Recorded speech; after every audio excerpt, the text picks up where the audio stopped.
জাতীয়তাবাদী যুবদল কেন্দ্রীয় কমিটির সহ সভাপতি জিয়াউর রহমান জিয়া বলেছেন, হামলা, মামলা ও নির্যাতন উপেক্ষা করে যারা দলের কর্মসূচি সফল করেছে তারাই আগামী দিনে যুবদলের নেতৃত্বে আসবে।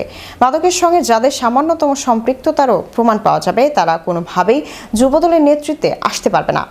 তিনি শনিবার সকালে চাঁদপুরের মতলব উত্তর উপজেলায় প্রয়াত পিতা মাতা এবং বিএনপির প্রয়াত নেতা বিএনপির ভাইস চেয়ারম্যান নুরুল হুদা, মতলব উত্তর উপজেলা বিএনপির সভাপতি পর্যায়ক্রমে অ্যাডভোকেট কামরুল ইসলাম, আহসানুল হক ফটিক, আতিকুল্লাহ সরকারের কবর জিয়ারত শেষে সাংবাদিকদের এক প্রশ্নের জবাবে তিনি এসব কথা বলেন।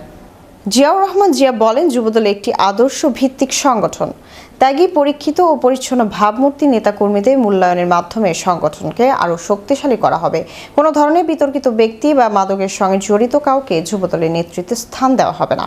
এ সময় উপস্থিত ছিলেন মতলব উত্তর উপজেলা বিএনপির সহসভাপতি আব্দুল গনি তপাদার, উপজেলা যুবদলের ভারপ্রাপ্ত আহ্বায়ক রাশেদ জামান টিপু, যুগ্ম আহ্বায়ক আব্দুল মান্নান সাগর, উপজেলা শ্রমিক দলের সভাপতি আব্দুল মালেক, উপজেলা স্বেচ্ছাসেবক দলের সদস্য সচিব আনিসুর রহমান, উপজেলা ছাত্রদলের সাবেক যুগ্ম আহ্বায়ক শাহ আলম লস্কর, ফরাজিকান্দি ইউনিয়ন যুবদলের সভাপতি গাজী নাজমুল, মহসিন ব্যাপারী সহ বিএনপি ও অঙ্গ সহযোগী সংগঠনের বিভিন্ন পর্যায়ের নেতাকর্মীরা।